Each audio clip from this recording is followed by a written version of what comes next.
অন্তঃপুরের মেয়ে, চিনবে না আমাকে। তোমার শেষ গল্পের বইটি পড়েছি শরৎবাবু, বাসি ফুলের মালা।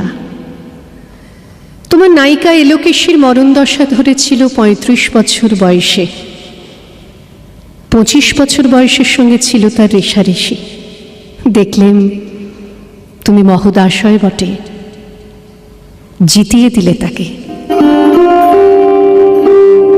নিজের কথা বলি, বয়স আমার অল্প, একজনের মন ছুঁয়েছিল আমার এই কচি বয়সের মায়া, তাই জেনে পুলক লাগতো আমার দেহে। আমি ভুলে গিয়েছিলাম অত্যন্ত সাধারণ মেয়ে আমি।